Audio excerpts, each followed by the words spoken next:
You are tuned in to a Fireside Chat with Zany Mystic. Join us now on another exciting metaphysical journey. Relax, tune in, drop out, and take a seat by the fire as we explore new realms and possibilities. This is Magenta Pixie. You can find me at magentapixie.weebly.com. But now, here is Zany Mystic and guest. Enjoy the show. Greetings, everyone, and welcome to a Fireside Chat with Zany Mystic. I'm your host, Lance White. Tonight, my guest is Len Wallick. Len is a regular contributor to Planet Waves Astrology, published by Eric Francis, and also a practicing astrologer in Seattle, Washington. He provides astrology readings and instruction via telephone or in person. For the last 10 years, Len has also assisted Michael Soriano in transmitting the Reiki Mastery Series teaching model, which has matriculated over 100 practicing Reiki masters. Len grew up watching the sky, and to this day finds the greatest joy contemplating stars, planets, and luminaries from the sacred surface of the Earth. He can be reached at his email address, lenwallick@gmail.com. So let's welcome Len now and find out what's in the stars. Hi, Len. How are you? I'm fine, and thank you, Lance. I appreciate your hospitality. Oh, well, it's my pleasure. I mean, that's my job, right? Thank you. It's an auspicious night because we had to postpone our show from an earlier date, and here we are chatting live on the full moon. It went full at 6:20, if I'm not mistaken, didn't it? Actually, we're about an hour and a half from it being full. Okay. The Pacific Standard Time is at 8:39 p.m. For the full moon. All right. Well, I'm just going to kind of let you start out with what it would take us in whatever direction you like. Maybe leading up to where we're at now, and then we can go into where we're going according to our local universe. Well, thank you, Lance. I appreciate that. Well, on a full moon, the Earth is in between the sun and the moon, and we're looking at the moon like it's a movie screen. So we're like in a movie theater, and the projector is the sun, and the moon is the movie screen, and we're seeing that. So it's the exposure, the full exposure of the side of the moon that's facing us, and that represents the full exposure of the information that the moon provides, which is our personal consciousness as reflected in the public consciousness that the sun represents. So it's a culmination of what began when the two of them were together 2 weeks ago for the new moon, and it's a type of a climax, and a lot of people feel that, and the energy of the climax can be channeled better if you're aware of it than if you're not. And so that explains a lot of stuff that goes on around full moons, is a lot of people feel the energy, but they're not operating with awareness. Right. In fact, I used to work in an emergency room and in California, and the nurses there would always say and we'd notice that there were just massive cases coming into the emergency room, and bizarre cases. Mm-hmm. I won't get into the details, but I'll tell you, I've seen some very strange things occur on a full moon in the emergency room. So that's something that medical professionals can vouch for. And that represents, the type of stuff that sends you to an emergency room, especially if it's bizarre, usually means that you're not operating with awareness in handling the energy. And that is one of the things that's part of the astrology as a whole right now. So we have in the smaller scale, the more frequent scale of a full moon, we have that theme going on with the longer scale as well. So Now, how does that fit into the astrology that we just came out of with the 2012 alignments? And what does it look like for this period? Let's say we're in January, February, and March. That takes us to the spring equinox. Is there anything significant during this next few months that we need to be aware of? It seems like the world is becoming, what I'm seeing is that there's an acceleration of the polarization between extremes, and it could just be that we're becoming more aware of it. What might address that perception? Well, you addressed several things. We're going to break it down a little bit. Okay, good. This winter solstice got a lot of publicity.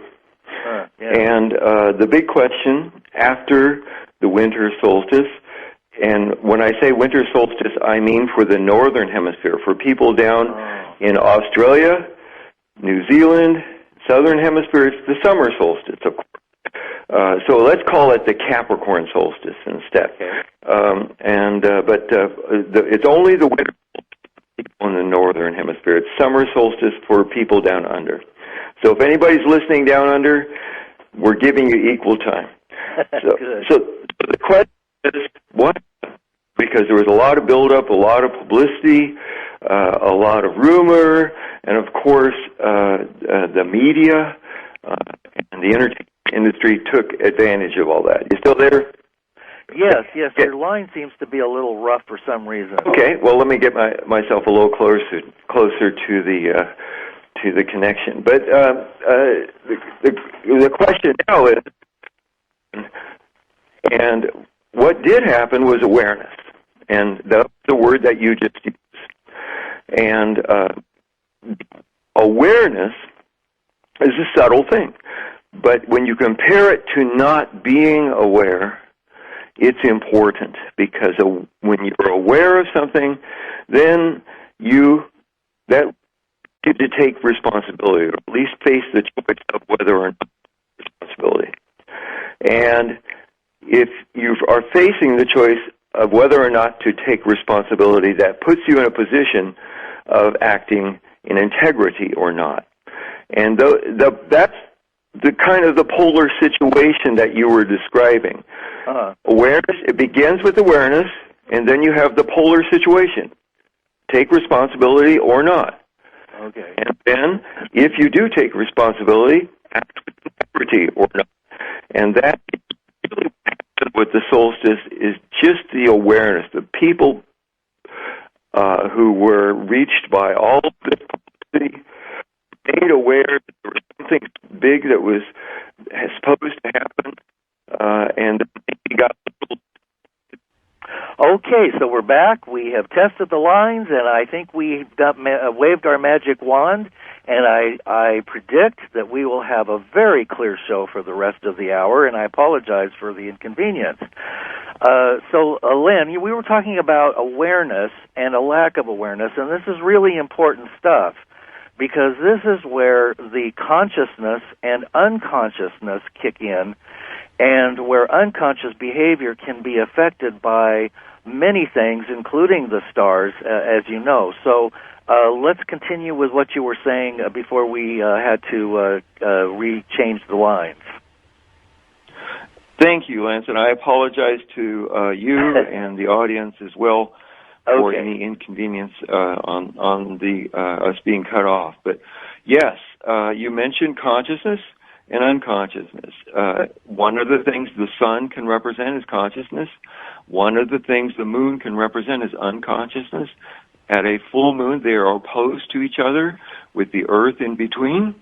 And so the full moon represents the culmination or of that opposition between consciousness and unconsciousness.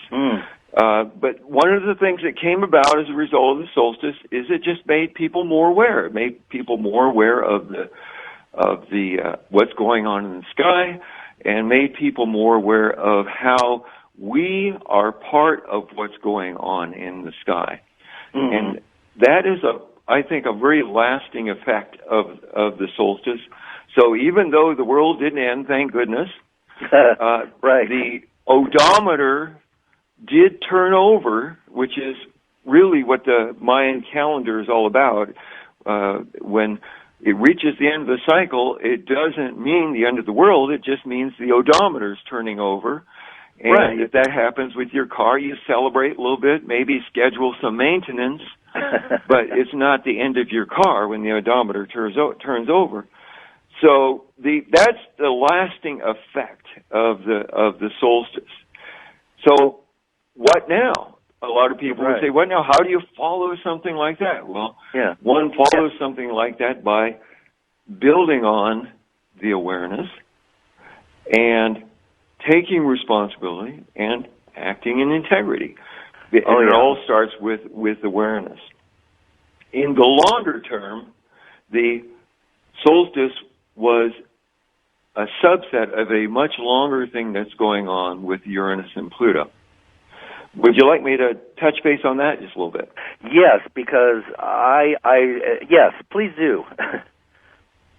Okay, back in 1965 and 1966, Uranus and Pluto were conjoined, and what that means is, from our point of view here on Earth, they were in the same part of the sky. And from the point of view of an astrologer, they are at the same point on the zodiac, the same degree of the same sign. And because both of them move really slowly, they hung into that for about 2 years. Mm-hmm. But awareness was lacking because in the mid-60s, very few astrologers were using Pluto, and even those that did were not using it with the awareness that astrologers use it with now. So there was no astrologer in the world anywhere who, in the mid-60s, when there was the Vietnam War and the Beatles and the sexual revolution and the use of mind-altering substances and all sorts of other things going on, there was no astrologer in the world who had the awareness to say, look, Pluto, Uranus, conjunct, this explains everything, okay? So that ties into the awareness. Now, Pluto and Uranus have separated from each other, and they're about 90 degrees apart. And once again, because they move very slowly, they're holding that 90 degrees for a period of years. And that brings up the idea of what awareness can do. And I have a kind of an earthy example I think anybody can relate to, even if they don't understand astrology. May I have your permission to offer that? It's okay for families to listen to, I promise. Okay, yes, absolutely. Permission granted. Okay. Well, imagine that everybody in the world tomorrow woke up with an identical blemish on an identical place on their backside. Oh, okay. Now, almost nobody would go to a doctor because they have a pimple on their backside, right? No. So almost nobody would do that. That's not enough reason to go to a doctor and have to put up with all that one goes through. So what that means is everybody in the world would be walking around, covering it up, of course, and not telling anybody, because that's not the kind of thing you talk about in polite conversation. Right. And everybody in the world would think that they were alone in having this blemish, this pimple on their backside. Yeah. Okay? And nobody would know that everybody was going through the same thing at the same time. Wow. But imagine what would happen if something made it possible for everybody to realize, oh, everybody's going through this, not just me. Yeah. Imagine what that would do to turn things around, turn consciousness around, turn awareness around. Imagine what that would do. As opposed to going around thinking, oh, why is this happening to me? Why does this always happen to me? Right. Realizing, oh, I have this in common with everybody in the world. That's two different states of mind. Okay. Absolutely. And that is what this 90 degrees of separation represents. between Uranus and Pluto. And happening right now, right? And that's right. That's happening right now. Okay. And will continue to happen for another couple years.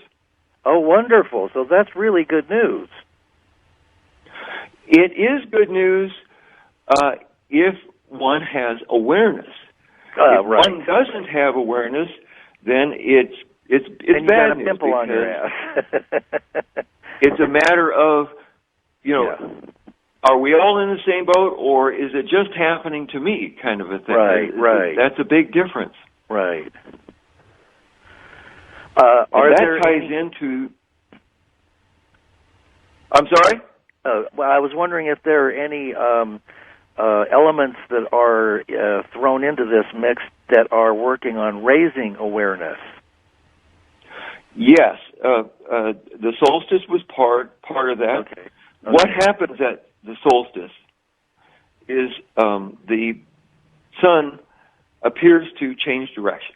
Up until either the Capricorn solstice or the Cancer solstice, which we call the summer solstice here in the northern hemisphere, the sun sets further and further south up until the Capricorn solstice.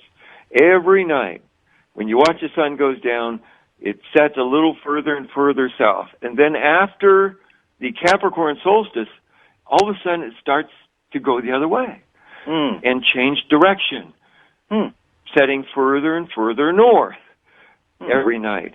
And since sun represents consciousness, it's a change of direction and consciousness. So what the solstice did with awareness ties into the change of direction and consciousness, which can literally open up this Pluto-Capricorn square, and that's what a 90 degrees of separation between planets in the sky is called. It's called a square. Open it up from a tension felt inside and to a something that is that we all have in common with each other. And this year, going into this year, that is going to reach a new level because of activities in the water signs. Okay. Would you like to continue with what that activity would be? Yes. First, it would be important to understand that astrology goes a long way back. Yeah. It goes back to when natural scientists, people like Aristotle, believed that there were only 4 elements.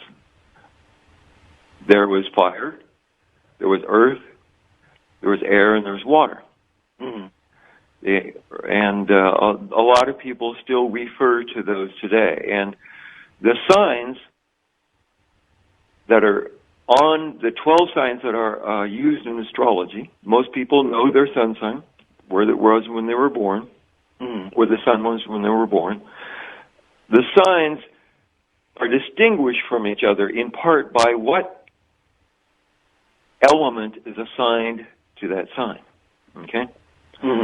Water signs are signs that are very challenging because water as an element in ancient natural science, which is carried forward today in what some people call alchemy or even some other people call witchcraft, is a difficult thing to deal with. If you speak with, I'm sure you speak with other people who deal with ancient natural science, and you may know some people like that. And of the people that I know who practice those disciplines, one thing that all of them tell me when I'm just having a casual conversation is that water's the most difficult one to deal with. And water can represent literal water, but it also can represent metaphorical water. Most straightforward metaphor is water equals emotion. So if we look at the example of Queen Elizabeth I, she's famous for saying that the most difficult thing to rule is one's heart, one's emotions. All right, right. She was a very good person at politics. She was very good at economics. Yes. She was very good at organizing people. She was very good at making decisions, but when it came to her own personal life, the equivalent of water, she ran into difficulty. Okay? Right, right. And all of us are going to be in the position of Queen Elizabeth this year. We're going to have to get a little better about ruling our own hearts and integrating our own hearts and our emotions. And when you consider that most of popular culture is focused in the head and is intellectual, that's a considerable challenge. Right. So the details of the water signs this year are something I can offer really briefly so people can understand them as well, if you like. Yes, that'd be great. Well, one of the things that's going to be happening is that all three of the Mercury retrogrades are going to be in water signs this year. Now, a lot of people who don't know much about astrology, they know about Mercury retrogrades. And unfortunately, they only hear the negative part about Mercury retrogrades. But for the first time since 1967, and you notice how this ties in with the Uranus-Pluto square going back to the conjunction in the 1960s. For the first time since 1967, all three of the Mercury retrogrades this year are going to be in water signs. In addition, we have Neptune in the water sign of Pisces, which is the sign that Neptune is, but most astrologers think Neptune rules Pisces. It's in Pisces for the first time since 1863, when Abraham Lincoln was trying to get the Emancipation Proclamation put through. And Saturn is in Scorpio. It moved into Scorpio in October of last year, and that's the first time since like 1982, 83. And Jupiter is going to be moving in Cancer at the end of June, and that's the first time since 2001, 2002. So you have this amazing synchronicity going on where there's this huge focus on the water signs. You've got Neptune in the water sign that it rules for the first time since Abraham Lincoln was alive. Wow. You have Jupiter moving into Cancer, and that's going to be a key thing because that will complete the trine that Saturn and Neptune already have, Saturn being in Scorpio, and there will be like a equilateral triangle shape separating, if you think of these three planets, Neptune, Jupiter, and Saturn being at the points of an equilateral triangle, that's a very powerful figure in astrology. It's called a trine, and that means that there's a big flow, an uninterrupted flow. It's sort of like having an electrical circuit with no resistance. Wow. And that's a lot of energy going on. And the idea here is just like a full moon. If you're not aware of the energy, you could end up in the emergency room or equivalent. Right. But if you are aware of the energy, you can work with it. And that's, so you have the Mercury retrogrades in water signs for the first time since 1967, and then you have Saturn, Neptune, and Jupiter going into water signs. Well, actually, they're all there except for Jupiter. That's the final piece falling into place right around the end of June, right after the Cancer solstice.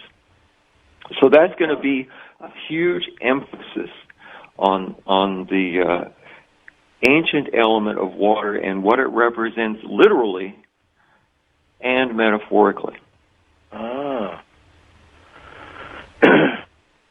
So now, if water rules the emotions, then it could be a very volatile time for positively and negatively, depending on one's integrity and consciousness. That is correct. Okay. And that is why the solstice was so important because it opened up the awareness, and now is to continue into awareness and into the next step of taking responsibility for what one is aware of and then acting in integrity on that responsibility. So there's a big tie-in that ties in the solstice, that ties in this long-lasting relationship between Pluto and Uranus and all of the activities in the water signs. And what we're looking to do as astrologers is to help people be aware, because that will help people release attachment to or investment in a dying paradigm, because that's another big thing that's going on with the astrology, is that there's a indication that paradigms that have existed for a long time have run their course, and the nature of how that plays out depends on how many people are attached to keeping things the way they are, even though everybody knows things have to change sooner or later. Right. And we're living in a time of change. Wow. That's a huge statement, because the people there are so many that are attached to the old paradigms and the old patriarchal systems, which are pretty much levied and weighted in the direction of those who are basically running the world. So there's a lot of push from that angle. And then there are a lot of people who don't want responsibility, who are just as happy to go to their 9-to-5 jobs and live the status quo. So it seems like this could be quite and they're up, and then there are those who are awakening and awake, who are doing movements to emancipate or free countries that have been enslaved. Well, we're all enslaved to some extent, but to free people from the horrendous dictatorships and horrible treatment that the masses have been under, as you said, as part of the old paradigm that's been going on for so many, probably thousands of years. So this could be, and probably will be, a huge upheaval, a time of huge upheaval for change and movement, given all of these water elements. The upheaval begins inside. Well, you're right. That's the main thing. Right. And it really begins and ends there, doesn't it, kind of? I mean, it begins there and radiates out, and then alters the collective consciousness, and then is mirrored back to us in kind of a feedback loop. Well, the main thing is the extent to which the individual handles the upheaval inside. Right. And this goes back to the blemish on the bottom. Okay. Right. This goes back to the blemish on the bottom. The extent to which the individual handles the upheaval felt inside will determine the nature and extent of the upheaval as it expresses in the world as a whole. Mm. So every individual living right now is important. And the greater we realize that we are not alone in having this blemish on the bottom, and that we're all in the same boat together, then the less likely that the expression of the upheaval on the outside in the world as a whole will be disruptive, and the more likely it will be constructive. Right. It sounds like if we were all to acknowledge the blemish, that we would be aligning in unity consciousness. So it would kind of be like a moment of, well, it's no big deal. We're not alone. Everybody's got it. So it would be kind of like we're all in the same boat together, which is what quantum physics is saying, that we're all entangled with everything that is and isn't, and so it could be a wonderful moment of working together to find solutions or create solutions or just implement solutions that already exist for systems that just don't work anymore. Exactly, that fits with the sun at the solstice. Okay. And if you consider the sun being consciousness at the solstice, it turns around and starts going the other way. It changes direction. Okay? And I'm glad that you mentioned the entanglement, because that the Nobel Prize for Physics this last year was given to scientists who had established for the first time entanglement working in the real world at the same scale, at the same temperature that we exist, rather than in a theoretical level or in a small scale at a really small or a real low temperature. They have shown it existing as in the real world, and they're the people who received the Nobel Prize in Physics this last time got that. But when it comes to turning around, I have an example from something that happened just a couple years ago in the real world to show the kind of challenge of changing this consciousness that we're all facing. Can I offer that example? Yes, please. Okay. April 2010. When Chiron, on the very day Chiron, which is a minor planet, and right around the time that Neptune moved into Pisces, in the Gulf of Mexico, the deep water horizon oil rig blew up. Oh, right. And of course, that was a big deal. And we still don't know the extent of the damage on that, except that we know it's bad. Right. And people who live down in the Gulf of Mexico, it's bad. And when there was some news coverage on that, the way the news coverage came down, of course, came down based upon the degree to which the particular news outlet was beholden to the industry that was behind this huge accident, the oil industry. And one of the most beholden networks was, I'm sure, your favorite network, the Fair and Balanced Fox News Network. Yes, right. And they were interviewing two women who had been widowed by this accident. And so here were two women who had lost their husbands on the deep water horizon oil drilling rig when it blew up. And at the end of the interview, the person from Fox News asked them, "Is there anything you would like to tell the people of America?" And I was just astonished at the response. Their response was, "Don't stop drilling." That was their response. Can you believe that? Don't stop drilling? Don't stop drilling.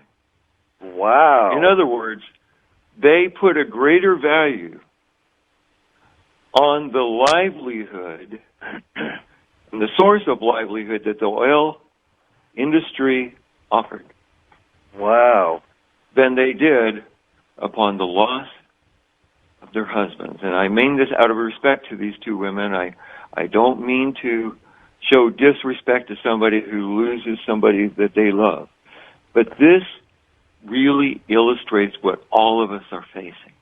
Yes. And that is, as difficult as it was for these two women to lose their husbands, it was more difficult for them to release attachment to the paradigm and the industry, the paradigm behind the industry that caused the accident to happen in the first place. Right. And we're all in the position of those two widows. We really are. We're in the position of having to make some choices like that. And getting some perspective and looking at it from the outside, it is kind of hard to believe that they would say that. But if we were in their position, And if we lived in communities where everybody depended for their income on this paradigm that's behind this industry that caused this terrible accident, it would be a big conflict. And it would be a conflict internally felt. And it would be hard to understand that everybody is feeling a version of it at the same time.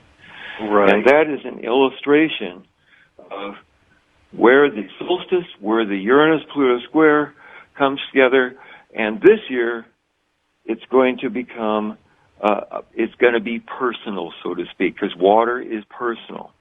So you probably heard that line, this time it's personal. Well, this year is personal for us, and we're all going to have to kind of integrate and get some familiarity and some control of our emotions on the same level that we have gotten with the intellectual. And our society has not really equipped us to do that. And that is going to be the big thing with all the water sign activity this year. Wow. Well, you know, the ironic part about that story you told, that you shared, and we could go into a lot of different areas with that, but just briefly, over the years that I've been doing this show, I've discovered that various forms of technology and energy that have been lumped into the category of free energy have been developed decades ago and basically locked up by the corporations that hold the patents. And the oil companies have suppressed it for obvious reasons, and that's why we don't have maglev cars and flying cars and things like that at this time, because the money is not there. So we've been kept on in an artificial bubble of dependence on oil and gas, and now fracking, all destructive to the planet Earth herself, which is a living entity. And so we're basically destroying our home because these paradigms that have been created are not willing or ready to let go of the technology that already exists, which everyone could be sharing and enjoying right now. So I'm hoping that the paradigms will let go when enough individuals let go. Right. That's because the paradigms themselves have no existence. They are a matter of a cumulative, large number of people cumulatively giving up their power to those paradigms. That's right. Yeah. Right. So the paradigms themselves are not the problem. It's individuals taking responsibility after reaching awareness. Yes, absolutely. Thank you for adding that, because that really is the crux of the issue. And I'm certain that there are people involved with various industries that are destructive at this point that are aware and are working within those industries to effect some change. So I didn't mean to paint broad black strokes over all of that, and so thank you for bringing that out. There's an additional problem with the nuclear industry. So I think that we probably know what that problem is since Fukushima occurred, and that involved water again. So that's right. At the literal level, and both of these events have involved water. Then we have some people claiming that there is some remote viewers are claiming that there will be some events that will cause coastal waters to rush in on all the coasts, which could be, that could be another water problem. So the water theme is going to be up for us this year, it looks like, on the metaphysical and literal levels. That's right. Yeah. And part of it is being aware. Yeah. And then after getting aware, taking responsibility for the awareness, and getting clear on how water relates to individuals and how water relates to everybody being in essentially the same boat together. That's right. And acting responsibly. Right. And acting in integrity based upon that. And rather than giving up the power, individuals giving up their power to the paradigm, taking the power back from the paradigm, and then the paradigm isn't so powerful anymore. Right. And it looks like that's a lot of what's been going on, that the paradigm has gradually, we've been giving our power over to that, and as you said, the paradigm doesn't exist without us turning our power over. So it's just a matter of, as you said, reclaiming our power and then acting out of integrity. And I'm guessing, I'm not guessing, but I'm assuming that acting with integrity also means with the best interest of everybody else who has a blemish on their backside. And that it would indicate a level of transparency and honesty in dealings rather than manipulation, distortions, lies, and corruption. Absolutely correct. You're putting it very well. Oh, thank you. Thank you. Yes. Well, we're also, I mean, anybody that is following what's going on the planet that's not just completely brain dead, no offense to those who are brain dead, can see that what's going on. I mean, it's reaching a point where I'm beginning to wonder, everybody that I know sees what's going on. They can see the corruption. They see the old paradigms are crumbling. They can see the destruction and the greed and so on and so forth. And yet, it doesn't seem to have reached a nexus point where enough people have grasped it to poke a hole. For instance, in the mainstream media, as you mentioned, one particular news outlet, Fox News, but all of the media outlets are controlled. We're not getting the truth. We're not even getting tidbits of the truth. We're getting little bits and pieces of what bread and circuses and smoke and mirrors. Everything that's important is being concealed and covered up and whitewashed. So I'm looking for a reversal, a time when this can when that can change. And I'd hoped that it would be a little more forthcoming, but it doesn't look like it's going to be unless there's some kind of mass event that affects everybody's consciousness at the same time. A global near-death experience, for instance, would do it. There are all kinds of things. We have had some of those events, and those events have served to scare a lot of people into awareness. Right. But they have also been minimized. The damage done by the Deepwater Horizon oil rig has been minimized and covered up and rendered to the legal system and made a monetary thing. And the damage of the Fukushima reactors has been minimized. And not just in Japan, but worldwide. Oh yeah. So it's difficult. Yeah. It's difficult to get that information, but getting that information means overcoming the desire to be in denial of it. Yeah. And that has to do with the big phenomenon behind what's called the big lie. And you've heard of that term before, the big lie. Yes, but go ahead and extrapolate on this, because this is really good stuff.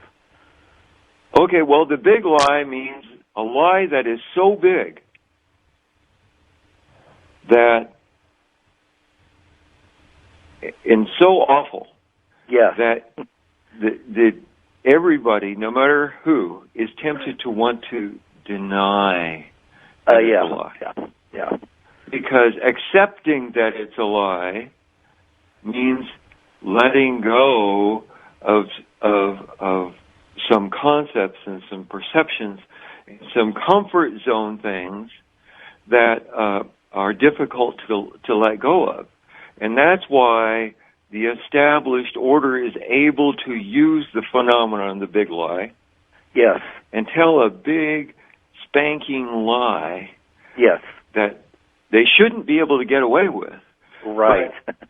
once again, coming down to the individual and awareness, okay, if the consequences of saying that's a lie means, oh, but then that means something really terrible, therefore I must deny to myself that it's a lie, and withhold from talking about it to anybody else that it's a lie, and then peer pressure kind of thing takes over. If you will recall, after the 9/11 event, there was a great deal of peer pressure to go on record with people that you know as being, you know, with the program, oh yes, this is a terrorist act, blah, blah, blah. And it took a really small number of brave people to start saying, no, this is a big lie. And a matter of fact, the denial of the 9/11 was so great that there were people who were living in New York City who could see these buildings burning and falling down, who refused to believe it was happening, okay, even though they could see it with their own eyes. And that is the power behind the big lie, is that it's a lie that opens up something that is so terrible that we want to believe that big lie is actually the truth, because it protects us from having to accept the reality that is difficult to accept. And that is really all that's, at this point, that's all that is holding the established order, the dominant paradigm in place. Wow. Once people are able to be aware of the big lie, take responsibility for that awareness, and act with integrity, no matter how hard it is, and no matter how tempting it is to go into denial, then things will move forward. And we may be getting really close to that, because here at the end of this month, on January 30th, Jupiter is going to be moving out of retrograde into direct motion, and all of the major planets will be in direct motion until Mercury goes into retrograde on February 23rd. And so we will have nearly 2 months of all the planets going in direct motion. And that will be everything, all the planets represent. Sun never goes into retrograde. Moon never goes into retrograde. So you have consciousness there. You have Mercury, which represents intellect, Venus, receptiveness, Mars, action, Jupiter, expansion, Saturn, form, etc., etc. All of those archetypes, as planets play out in our life, are going to be moving forward. And so there's going to be a big thing to move forward beginning on January 30th. And then, when Mercury does go into retrograde on February 23rd, the idea is how we see it. And that is, I would propose that we see it like a windshield wiper. When it starts raining, at least for most automobiles, number one, the driver must be aware. Number two, the driver must take responsibility and turn on the windshield wiper. And then number three, must act with integrity in changing how the car is driven in the rain. And that is what this Mercury retrograde, the first of three in water signs, is going to represent on February 23rd, when Mercury goes retrograde in Pisces. And that's the most advanced of the water signs. It's where the zodiac ends, begins. It's where creativity and both creativity and fear come from. And if we can go in to this period of direct motion after January 30th and move ahead, as each of us are capable of doing, moving ahead and leaving stuff behind, leaving behind attachments, no matter how hard it is, no matter how much we're tempted to go into denial. And then go into the Mercury retrograde and not see it as a negative thing. But because when a planet's in retrograde, it appears to go back and forth over the same degrees, just like a windshield wiper. And since this isn't a water sign, it will be like that. The windshield wiper, but we have to turn it on. Yep, yep. So that will be an individual choice, and hopefully we know by now that to drive in rainy, thick, rainy weather, we do need to turn that windshield wiper on so we can see more clearly. And denial does seem to be the biggest force that is driving the convoluted problems that are occurring today. And it's like we have a world that's living in denial, and it's time for all of us to support each other in coming out of that and assisting and empowering each other in gentle ways, so that we can move forward. Because we can't move forward as a whole until we're all on the same page and we're seeing the same things. That's correct, and you brought up the idea of community. Yeah. The established order is very good at dealing with individuals. Oh, yeah. And masses and groups. But it is community that can become the new established order. Yeah. And the Occupy movement of 2011, 2010, 2011, it may not have persisted as we are conditioned to think a new established order has, but it resulted in community being created, and that made the difference in this last election, because the Republicans were banking on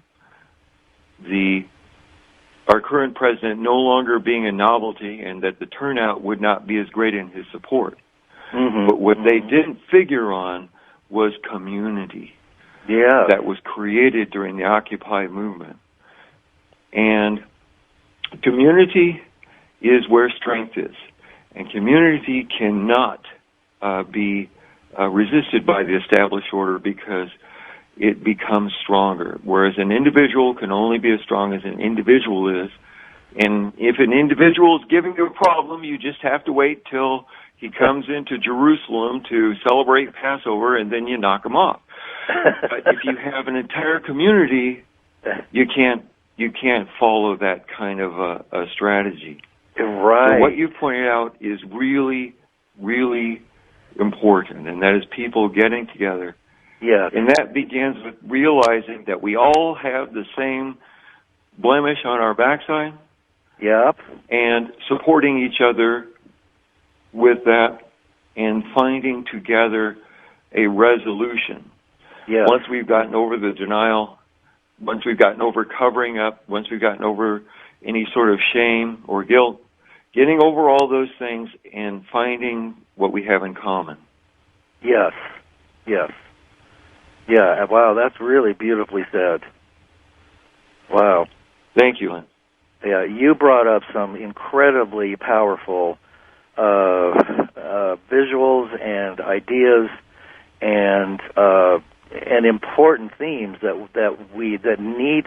This has been bothering me now for months, and you just clarified it and put it in a nice, polished visual that we can all see and share, and I can't thank you enough for doing that, for sharing. Well, thank you. It was improvised. I was kind of following along with you. Yeah. But it comes from the astrology that I spend every day of my life with. Wow. And there's that theme that ties in the solstice, that ties in the Uranus-Pluto square, that ties in what we're going into this year and having to come to terms with water, both literally and metaphorically. And it starts from the inside out for each of us. Yep. And overcoming the things that we have to overcome inside of ourselves, and then we can overcome in the greater world through community. Yes, wow. Well, Len, we're almost at the end of the hour, and I just want to thank you for sharing yourself so magnificently with us tonight. and give you an opportunity thank you. to... I hope to speak with you again sometime. Yes, absolutely. No question about it. And let people know how they can reach you and where they can find your writings and so on and so forth. Well, I'm a contributing writer to planetwaves.net, which is a website created by Eric Francis, who is one of the greatest astrologers in the world. Yeah. And will be recognized as one of the greatest astrologers of the 21st century before it's all done. And I owe a great deal to him for his inspiration. And then as far as my personal email is concerned, it's my first name and last name run together, and that's Len Wallick, L as in Lima, E as in Echo, N as in November, W as in Whiskey, A as in Alpha, L as in Lima, L as in Lima, I as in India, C as in Charlie, K as in Kilo, at gmail.com. But I would really recommend everybody catch not only me, but all the other fine writers and astrologers on the planetwaves.net website, especially Eric, because Eric is really one of the people who is setting the tone. He's on the wavefront for modern astrology at this time. Wonderful. Well, I sure will, and maybe I can have Eric on the show sometime, too. We'll get them all on the show. All right, Len. Thank you so much. A whole host of people. All right. Wonderful, Thank wonderful you. stuff. All right. Good night, everybody.